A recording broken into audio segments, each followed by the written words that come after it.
Le tintement des verres de champagne résonnait dans la salle de bal dorée. Sous un lustre en cristal, une femme en simple uniforme noir se tenait immobile, agrippant un plateau d'argent. Elle ne leva pas les yeux, mais tous les autres le firent, vers l'homme au centre, qui levait son verre avec un sourire suffisant. « C'est drôle comme la vie prend des tournants », dit-il à voix haute, en hochant la tête dans sa direction. Des rires fusèrent. Mais ce qu'il ne savait pas, c'était à qui appartenait réellement cette salle.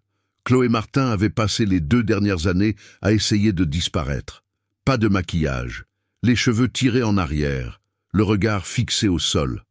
Dans ce monde de robes de soie et de costumes de créateurs, elle était invisible, et c'est ainsi qu'elle survivait. Elle ne s'attendait pas à revoir Édouard Beaumont, surtout pas ici. Surtout pas en train de rire, un verre à la main, avec Juliette Fournier, la femme qui avait autrefois brisé sa vie. Chloé n'avait qu'un seul objectif ce soir-là, terminer son service, récupérer son pourboire et rentrer chez elle auprès de Luc, le seul homme qui l'ait jamais fait se sentir en sécurité. Mais le destin se moque de la paix, pas quand les blessures sont encore fraîches et que l'orgueil brûle encore.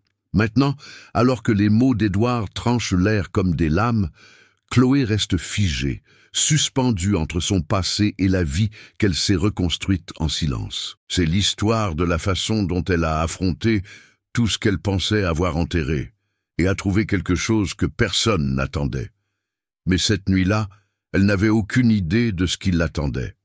Chloé ajusta le col de son uniforme pour la 3e fois devant le miroir du personnel. Ses mains tremblaient légèrement, pas assez pour que les autres le remarquent, mais assez pour qu'elle s'en aperçoive. Juste une autre soirée, se chuchota-t-elle. Le Grand Palais Hôtel accueillait un grand sommet économique, une soirée étincelante remplie de dirigeants, de politiciens et de médias. Elle avait travaillé sur des dizaines d'événements de ce type. Rien de nouveau. Il suffisait de garder la tête baissée, de sourire, de servir, de disparaître. Mais quelque chose semblait différent ce soir. Sa poitrine était oppressée, sa respiration courte, comme si son corps savait quelque chose que son esprit refusait d'admettre. Il y a 2 ans, Chloé avait fui une vie qu'il avait presque effacée.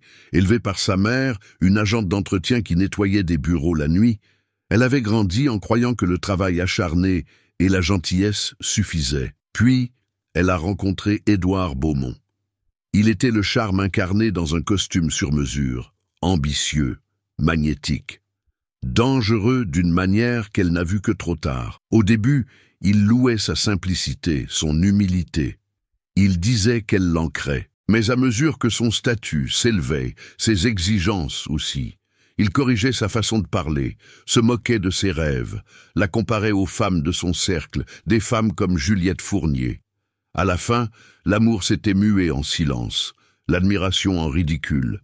Et Chloé, autrefois si vivante, était devenue quelqu'un qui ne parlait presque plus. Après le divorce, elle a disparu des radars de tout le monde. Elle a pris des emplois qui ne nécessitaient pas de contact visuel. Le Grand Palais Hôtel fut le premier endroit à lui donner sa chance sans poser de questions. Ici, elle pouvait travailler, payer son loyer, guérir tranquillement. Elle n'avait jamais parlé de son passé à personne, pas même à Luc. Alors qu'elle entrait dans la grande salle de bal, avec un plateau de flûte, les lumières se reflétaient sur des chaussures vernies et des robes de soirée. Des éclats de rire parcouraient l'air. Elle se déplaçait comme une ombre, silencieuse, efficace, invisible, jusqu'à ce qu'elle lève les yeux. Debout près du bar central, un verre à la main, se tenait Édouard. Plus âgé, oui, mais toujours aussi impeccablement maître de lui. Et juste à côté de lui, dans une robe rouge trop parfaite pour être ignorée, se tenait Juliette Fournier. Le sang de Chloé se glaça, ses doigts se resserrèrent sur le plateau. Elle s'était entraînée à ne rien ressentir, à ne pas tressaillir. Mais à cet instant, tout ce qu'elle avait enfoui refit surface avec une violence inouïe. Et c'est à ce moment précis que tout a commencé à s'effilocher, Il fut un temps où Chloé croyait tout avoir. Elle avait 24 ans, venait d'obtenir son BTS en gestion de PME et travaillait comme réceptionniste dans une agence immobilière quand Édouard Beaumont est entré. Il n'était pas encore célèbre, pas le promoteur multimillionnaire qu'il deviendrait plus tard, mais il avait cette énergie, cet air de quelqu'un qui s'attend à ce que le monde s'incline devant lui. Et quand il l'a regardée, vraiment regardée, elle a eu l'impression que le monde le faisait. Il l'a invitée à déjeuner après 3 semaines de bonjour poli. Leur premier rendez-vous eut lieu dans un bar sur un toit qu'elle n'aurait jamais pu se payer. Il l'a écoutée, l'a interrogée sur ses rêves, lui a dit qu'il respectait la façon dont elle s'était construite toute seule. C'était comme entrer dans un rêve qu'elle ne savait pas qu'elle avait le droit de faire. En moins d'1 an, ils étaient mariés. Chloé a troqué son petit appartement contre un penthouse au sommet d'un gratte-ciel.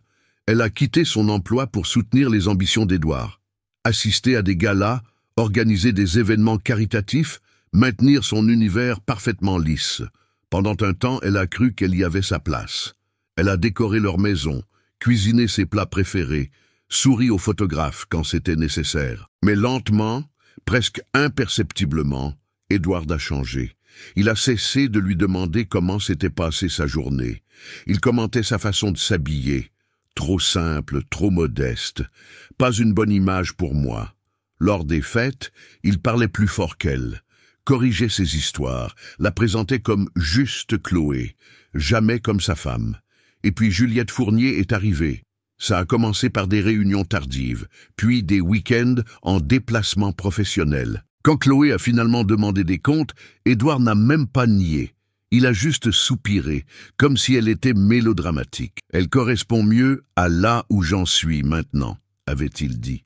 « Tu ne comprendrais pas. » Chloé se souvenait l'avoir dévisagé, les mots la blessant plus profondément que n'importe quel cri. Cette nuit-là, elle a fait une seule valise et est partie. Pas de cri, pas de dernier adieu, juste le silence. Elle a passé les mois suivants à dormir sur le canapé de sa tante, à postuler à des emplois qui ne rappelaient jamais, à fixer le plafond en se demandant ce qu'elle avait fait de mal. Elle a pensé à retourner en arrière, à s'excuser sans même savoir de quoi. Elle a continué à porter son alliance pendant des semaines, comme un membre fantôme. Elle n'arrêtait pas de se dire qu'il changerait, qu'il se rendrait compte de ce qu'il avait perdu. Et pendant longtemps, elle a continué de croire qu'elle pouvait arranger les choses. Pour la première fois de sa vie d'adulte, Chloé n'avait aucun plan. Après avoir quitté Édouard, elle a dérivé, jour après jour, semaine après semaine. Elle a emménagé chez sa tante dans un petit appartement de l'est de la ville, dormant sur un futon dans un coin du salon, prétendant qu'elle était juste en train de faire le point. Ce n'était pas vrai. Elle évitait les miroirs, ne répondait pas aux SMS. Son téléphone était plein de noms qu'elle ne pouvait pas affronter. Des amis du monde d'Édouard, qui avaient silencieusement choisi son camp. Elle passait des heures à parcourir les sites d'emploi, paralysée. Que met-on sur un CV quand on a passé les 4 dernières années à faire semblant de sourire à côté d'un homme qui vous a dit que vous n'étiez pas assez bien? Finalement, elle a trouvé du travail à nettoyer des chambres dans un motel en bord de route. Pas d'uniforme, pas de pointeuse, juste de l'argent liquide dans une enveloppe chaque vendredi. Les heures étaient longues, les clients impolis, le superviseur indifférent. Mais personne ne posait de questions. Cela valait plus que tout. Elle pleurait dans les toilettes du personnel. Elle a cessé de fêter ses anniversaires. Elle disait « ça va » si souvent qu'elle en avait oublié le sens. Parfois, la nuit, elle restait éveillée en pensant que peut-être Édouard avait raison. Peut-être qu'elle n'était vraiment rien de spécial. Juste une autre fille de nulle part qui s'était trop approchée d'un monde qui n'avait jamais été le sien. Puis une nuit, alors qu'elle travaillait tard, elle s'est évanouie d'épuisement dans le couloir. Un client l'a trouvée. Le directeur l'a licenciée le lendemain matin pour des raisons de responsabilité. Elle s'est assise sur le trottoir avec sa dernière paie en main, regardant les voitures passer comme si elle faisait partie d'une autre vie. Le même jour, sa tante lui a donné un ultimatum. Trouver un travail stable ou trouver un autre endroit où loger. Chloé a marché sans but dans la ville jusqu'à ce qu'elle voie une pancarte « On recrute » collée à l'entrée de service du Grand Palais Hôtel. Son premier instinct a été de continuer à marcher. Un endroit comme ça, ce n'était pas pour des gens comme elle, mais quelque chose l'a fait s'arrêter. Elle est entrée. L'homme à l'accueil du personnel était poli mais ferme. « Quelle est votre expérience dans le soutien événementiel ?» Chloé cligna des yeux. Je suis douée avec les gens. Je travaille dur. Je ne prends pas de pause. Je ne cause pas de problème. » Il l'a regardé un instant. Puis, lui a tendu un presse-papier. « Vous commencez lundi. Pantalon noir, chemise noire, cheveux attachés, pas de bijoux. » Elle a failli pleurer là, dans le couloir. Les semaines ont passé. Le travail n'était pas facile, mais il était stable. Elle a appris à se déplacer sans être vue, à anticiper les besoins avant qu'ils ne soient formulés. Elle est devenue une partie du mobilier, toujours présente, jamais remarquée. Et puis, un matin, elle a rencontré Luc. Il n'était pas bruyant, pas tape à l'œil. Il était juste gentil. Il remplaçait le directeur de banquet cette semaine-là. La plupart des superviseurs jetaient à peine un regard au personnel. Luc se souvenait des prénoms, demandait si vous aviez mangé, remarquait quand vos mains tremblaient. Chloé a essayé de l'éviter. Mais la gentillesse, quand on est habitué à la cruauté, c'est comme le soleil sur une peau glacée. Il ne l'a pas interrogé sur son passé. Il était juste là, encore et encore. Une blague par-ci, un café par-là. Finalement, une conversation qui l'a fait rire sans réfléchir. Elle ne s'est pas rendue compte qu'elle avait baissé sa garde jusqu'au jour où il l'a trouvée en larmes dans la salle de pause, après qu'un client l'ait insulté. Il n'a pas dit grand-chose. Il s'est juste assis avec elle. Ce silence a été la première chose depuis des mois qui ne ressemblait pas à de la solitude. Elle faisait encore des cauchemars, sursautait encore quand quelqu'un élevait la voix. Mais lentement, elle a recommencé à respirer. Elle ne savait pas où allait sa relation avec Luc. Elle n'était même pas sûre d'être prête. Mais elle savait une chose, elle ne voulait plus disparaître. Et vous êtes-vous déjà senti si écrasé par la vie que vous pensiez ne jamais pouvoir vous relever? Si vous avez déjà été sur le point d'abandonner, racontez-nous dans les commentaires. Parfois, votre histoire peut être la bouée de sauvetage dont quelqu'un d'autre a besoin pour tenir un peu plus longtemps. Vous n'êtes pas seul, plus de gens que vous ne le pensez sont passés par là. C'était un mardi matin, calme, gris, sans particularité. Chloé préparait la salle de conférence pour un séminaire, empilant des bouteilles d'eau et alignant des chaises comme elle le faisait toujours. Sa routine était devenue une sorte d'armure, prévisible, contrôlée, sûre. C'est alors que Luc est entré avec 2 cafés. « Je ne t'ai pas vu à la pause », dit-il en posant un sur la table à côté d'elle. « J'ai pensé que tu en aurais besoin. » Chloé se figea une seconde. Personne ne lui avait apporté de café depuis avant tout ça. Elle réussit à articuler un « merci » discret sans le regarder dans les yeux. « J'ai lu le livre que tu as mentionné », ajouta-t-il nonchalamment, « celui sur la résilience. Tu avais raison, c'est puissant. » Elle leva les yeux, surprise. Elle ne se souvenait pas de lui en avoir parlé. Du moins, pas clairement. Il sourit. « Tu ne parles pas beaucoup, mais quand tu le fais, tu dis des choses qui marquent. » Elle resta là, tenant le café, ne sachant que faire de cette chaleur dans sa poitrine. Cette nuit-là, elle est restée tard. Une fois tout le monde parti, elle s'est assise dans la salle de bal vide, les lumières tamisées, le silence pressant contre les murs. Elle a pensé au chemin parcouru, pas en distance, mais de manière silencieuse, invisible. Elle ne cherchait plus le nom d'Édouard sur les réseaux sociaux. Elle n'évitait plus son reflet. Elle ne sursautait plus quand quelqu'un prononçait son nom à haute voix. Elle avait toujours peur, toujours des doutes. Mais pour la première fois depuis des années, elle désirait à nouveau quelque chose. Pas la vengeance, pas l'attention, juste la paix. Une estime de soi qu'elle n'avait pas à justifier. Et d'une manière ou d'une autre, Luc lui donnait l'impression que cette version d'elle-même était déjà réelle. La fois suivante où il l'a invitée à déjeuner après le service, elle n'a pas paniqué. Elle a dit oui. Et quand ils se sont assis dehors, juste 2 personnes mangeant des sandwichs sur les marches d'un hôtel auquel personne ne savait qu'ils appartenaient, elle a ri, pas poliment, pas prudemment. Un rire vrai, libre.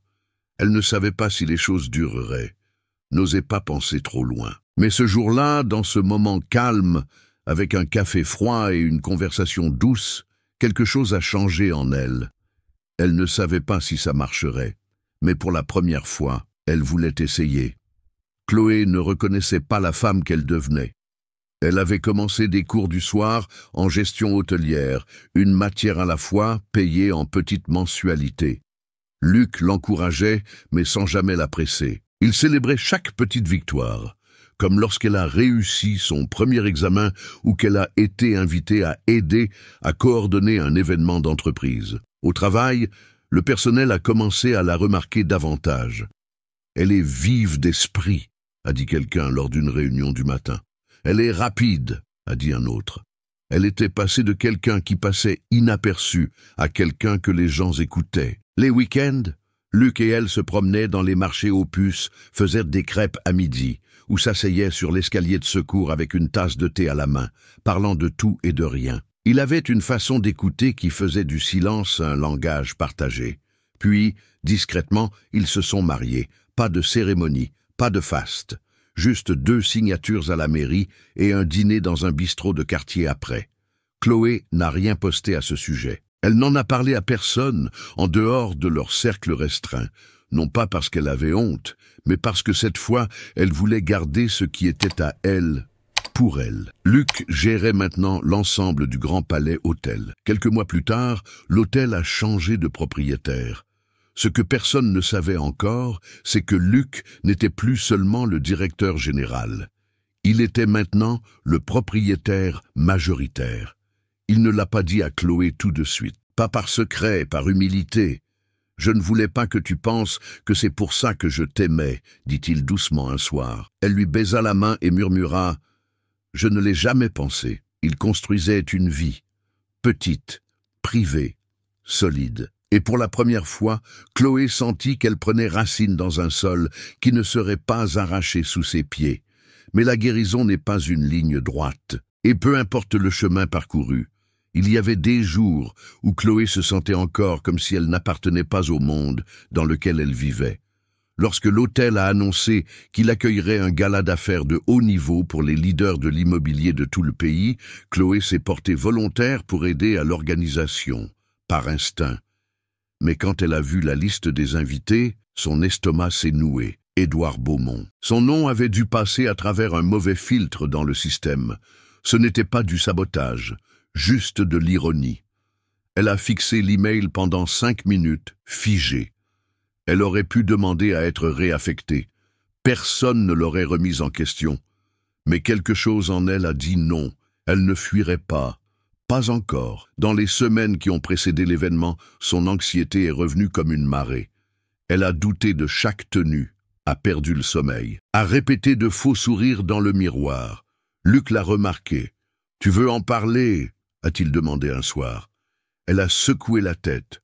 Pas encore. Il n'a pas insisté. Le jour du gala, elle est arrivée tôt, a vérifié chaque table 2 fois, a passé en revue les rotations du personnel, a poli l'argenterie avec des mains tremblantes. Et puis, l'ascenseur a sonné. Elle s'est retournée. Et il était là, Édouard Beaumont. Même costume de créateur, même assurance. Mêmes yeux qu'il avait autrefois regardés comme si elle était un meuble. Mais elle était différente maintenant. Pourtant, son cœur battait la chamade. Sa peau est devenue froide. Juliette Fournier est sortie à côté de lui, tout en talons aiguilles et rouge à lèvres vifs. Ils ne l'ont pas remarqué, pas encore. Mais l'univers avait déjà préparé la scène, et chaque pas, à partir de ce moment, mettrait Chloé face à face avec tout ce qu'elle pensait avoir laissé derrière elle. La salle de bal scintillait. Les flashs des appareils photo crépitaient. Les serveurs se déplaçaient avec la précision d'une horloge. Le quatuor à cordes jouait doucement près du grand escalier où les invités arrivaient encore par vagues de parfums et de cuir poli. Chloé se tenait à l'arrière, un presse-papier à la main, donnant des instructions de dernière minute à un serveur dont le nœud papillon était de travers. Elle ne portait pas d'uniforme ce soir, pas techniquement. Une simple robe noire et des chaussures plates, toujours dans les coulisses, mais un peu plus visibles que d'habitude. C'était son compromis. Elle s'était dit que si elle restait en mouvement, si elle restait assez occupée, peut-être qu'Édouard ne la remarquerait pas. Mais le destin avait un autre plan.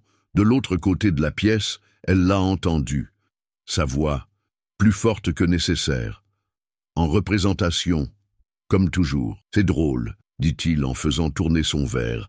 Certaines personnes tombent si bas qu'elles finissent par travailler aux événements auxquels elles assistaient. La colonne vertébrale de Chloé se raidit. Elle tourna la tête juste assez pour le voir, riant avec un cercle d'hommes en costume sur mesure. Juliette à ses côtés, feignant d'être amusée. Puis il la regarda directement. « Chloé, c'est bien toi ?» lança-t-il, la voix pleine d'une fausse surprise. « Je ne t'avais pas reconnu sans les talons et les boucles d'oreilles en diamant. » Le groupe gloussa. Pas tous, mais assez pour que ça pique. Elle sentit sa gorge se serrer, sa vision se brouiller. « Tu n'organisais pas ces événements avec moi avant ?» ajouta-t-il avec un sourire narquois. « Et regarde-toi maintenant !» Quelqu'un murmura près d'elle. « C'est son ex-femme !» Un autre. « Waouh, c'est gênant !» Chloé tenta de reculer. Sa respiration était courte. Ses doigts s'enfoncèrent dans le presse-papier. Chaque muscle de son corps hurlait de fuir. Et puis, une voix retentit. Calme, mesurée, ferme. Ça suffit. La musique faiblit. Les conversations se turent. Luc. Il se tenait près de l'escalier, sa présence tranquille mais imposante, les yeux fixés sur Édouard. « Pardon ?» ricana Édouard. « Vous êtes dans mon hôtel, et vous insultez ma femme, » dit Luc d'un ton égal. « C'est terminé. » Une vague de murmures parcourut la pièce. Édouard cligna des yeux. « Votre... quoi ?» Luc s'approcha. Chaque parcelle de lui était composée. « Chloé Martin. Ma femme. La femme que vous venez d'humilier publiquement. » Silence. Édouard se mit à rire, nerveusement. « Attendez, vous l'avez épousée ?» Luc ne s'illa pas. « Oui, et je le referai 1000 fois. » Il se tourna vers la foule. « Que cela serve de rappel, » dit-il, la voix stable. « Que le statut ne donne à personne le droit de rabaisser les autres. Et que la force n'est pas toujours bruyante. » Une pause. Parfois, elle se tient au fond de la salle, faisant son travail avec grâce, jusqu'à ce que quelqu'un la force à être vue. La salle éclata en applaudissements discrets, d'abord timides, puis de plus en plus fort. Édouard, le visage rouge, balbutia quelque chose d'inaudible. Juliette s'éloigna lentement de lui. Son sourire avait depuis longtemps disparu. La sécurité apparut près de la porte, mais elle n'était pas nécessaire. Édouard sortit de lui-même. Chloé resta figée, des larmes lui brûlant les yeux, mais pas de honte. D'autres choses, le soulagement, la reconnaissance, la justification. Luc se dirigea lentement vers elle. Pas de théâtralité, pas de colère, juste de l'amour. Il prit sa main. « Ça va ?» demanda-t-il à voix basse. Chloé hocha la tête, à peine capable de respirer. Maintenant, oui. Cette nuit-là, longtemps après que les invités soient partis et que les lumières se soient éteintes, Chloé se tenait seule dans la salle de bal désormais vide. Elle traversa lentement l'espace, le bout de ses doigts effleurant les bords des tables qu'elle avait autrefois arrangées nerveusement. Tout semblait pareil, mais rien n'avait le même goût. Pendant des années, elle avait laissé la honte façonner son reflet. Elle pensait que le silence signifiait la sécurité, que l'invisibilité était une force. Mais ce soir, elle s'était tenue dans la lumière, et elle avait survécu. Plus que ça, elle avait reconquis son nom. Elle n'était plus l'ex-femme d'Édouard Beaumont. Elle n'était pas la fille qui avait tout et qui a tout perdu. Elle était Chloé Martin, une femme qui avait été brisée, oui, mais qui s'était reconstruite sans prendre de raccourcis. Une femme qui portait son passé, mais ne le laissait pas la définir. Une femme qui, lorsqu'on l'a enfin vue pour qui elle était vraiment, s'est tenue droite. Luc la rejoignit silencieusement, passant ses bras autour de sa taille. « Tu sais, » murmura-t-il, « tu n'avais pas besoin que je me batte pour toi. » Elle sourit, se penchant contre lui. « Je sais, mais tu l'as fait quand même. » Et c'était peut-être ça, la vraie victoire. Pas les applaudissements, pas Édouard sortant humilié, mais le fait qu'elle ne se voyait plus comme inférieure à quiconque dans la pièce, parce que le respect n'est pas donné par la richesse ou le statut. Il se gagne par la façon dont on se relève, après qu'ils ont essayé de vous maintenir à terre. Peut-être Avez-vous aussi été là, silencieux, dans une pièce où quelqu'un a essayé de vous faire sentir petit? Peut-être avez-vous porté un uniforme, en vous demandant si quelqu'un voyait la personne à l'intérieur. Ou peut-être avez-vous été celui qui s'est levé quand personne d'autre ne le faisait? Si cette histoire a touché quelque chose en vous, racontez-nous dans les commentaires. Quelle partie vous a le plus marqué? Quand Chloé a tenu bon? Quand Luc est intervenu? Ou quand elle a réalisé qu'elle n'avait pas besoin d'être sauvée, juste de se souvenir de qui elle était? Votre voix compte. Et quelqu'un, quelque part, attend peut-être de lire vos mots, juste pour croire qu'il n'est pas seul. Si vous croyez que le respect ne devrait jamais dépendre du statut, laissez un like. Et si vous voulez entendre plus d'histoires sur la force, la rédemption et le courage silencieux, abonnez-vous, parce que nous avons encore tant d'histoires à raconter. Et peut-être que la prochaine ressemblera un peu à la vôtre.